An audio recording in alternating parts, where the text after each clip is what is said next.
Hey everyone, it is so great to be with you here. I have a very special guest. I'll let him introduce himself, but this month we are focusing on human trafficking and how much do you know about it? Sheldon, why don't you introduce yourself, a little bit of your journey? My name is Sheldon Armitage. I'm originally from Vancouver, Canada. My wife and I, we've been on the field for 20, it's hard to do the math now, 22 years in Europe, Wow. currently based in Bratislava, Slovakia, right in the heart of Europe. Three daughters, and we have been involved in a number of different missions projects, missions endeavors, everything from leadership development to church planting, Bible school engagement, regional Yeah. work, Yeah. and human trafficking work as well. Sheldon, you just talked about human trafficking. Tell us your history, some of your involvement with EFN, and what does EFN do?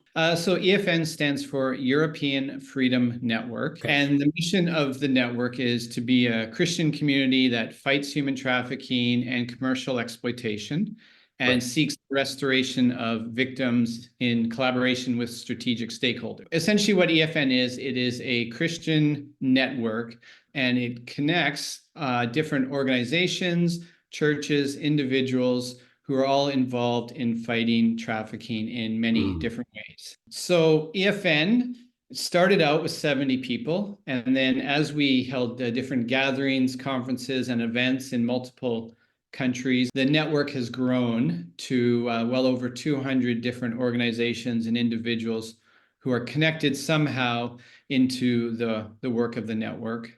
And we have everything from people working right on the streets, doing outreach and intervention, to people working in the political sphere, to people working mm. in care, to people working in awareness raising and prevention, the whole spectrum of work that it takes to contain and disrupt trafficking. So this isn't just like a one avenue, because sometimes when we think about human trafficking, we want to be on the field in a sense, on the streets. There's actually quite a few different ways that someone could get involved. We call it, and sociologists call it, a wicked problem, which Hmm. isn't just Hmm. morally wicked. Of course, we believe that slavery and exploitation is morally wicked, but structurally wicked, meaning it is a problem without one solution. In fact, Right. it's almost impossible to solve.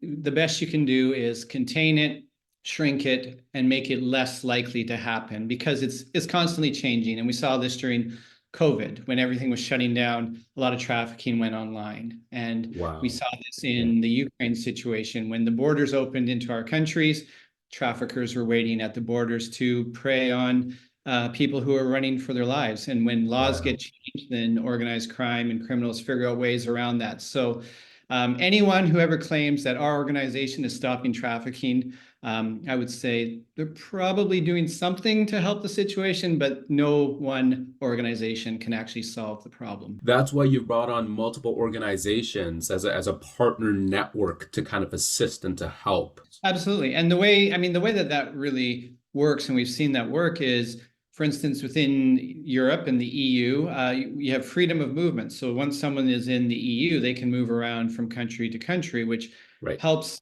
traffickers obviously move people quite Mm-hmm. quickly. So when a member organization who's doing intervention, say in Germany or Spain, interacts with the survivor, with the victim, and they find out, actually, I'm from Bulgaria, and they want to leave that life and they want to go back to their home. Yeah. Well, that member knows, hey, we've got people in Bulgaria who are running safe houses, who are running restoration programs. Right. We connect to them, we trust Right. them, know them, and so therefore the network facilitates those connections and makes it possible. That's one example of how a network works. The other ones are through action groups, advocacy work, where we can pull together voices from multiple nations to speak at a policy level or at an Yeah. intergovernmental level. Now, Mhm. trafficking looks quite different, I would say, in different contexts, in different areas. There's even different types of trafficking, as we Yeah. know.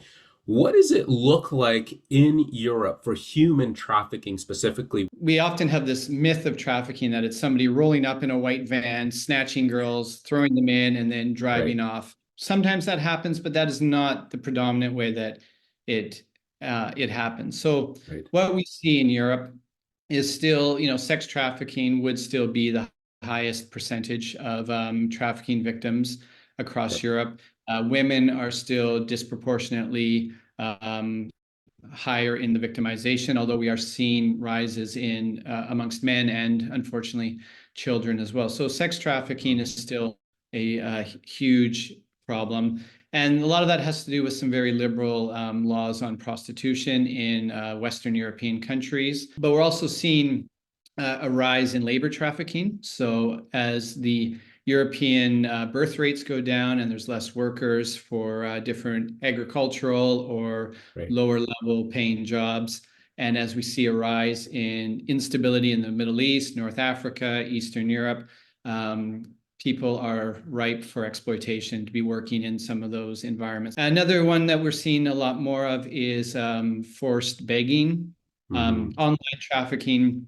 We're seeing a rise in because of COVID. So, everything from online pornography to exploitation of people looking for work in poor areas. I don't know that Europe would be much different than other parts, but we definitely have seen a rise in different forms of trafficking. We're also seeing a bigger focus right now on something called due diligence, which is having corporations understand what's in their supply chain, who has actually been used, abused, and exploited in order to get that to you. Someone right now might be thinking, wow, I didn't understand human trafficking to that extent. What is something that someone can do right now? So I think the first thing I would always recommend to people is really understand, why do you want to get into this work? So you are dealing with some pretty dark and disturbing subject matter at times, but you also feel like you're fighting against multiple Goliaths at times too. You're not going to be kicking down doors and saving victims out of, brothels. Yep. So what do you want to do? Do you want to be involved in restoration? Do you want to be involved in Mm, policy? Do you want to be involved in raising awareness? To actual practical ways, the internet obviously has a load of resources, and you need to screen the good from the bad. yeah. There's a lot of good official documentation from the United Nations, from the European Union. Right. The Americans every year put out something called the Trafficking in Persons Report, which Okay. will give you the broad perspective and broad picture as to what trafficking actually looks like. But then also there's organizations out there that I would recommend. Salvation Army does wonderful work in this area. Right. In Europe, we have Stop the Traffic, we have A21, EFN Yeah. is available, and we have lots of resources on our website. It's also about getting to know people who are in the field. So, Right.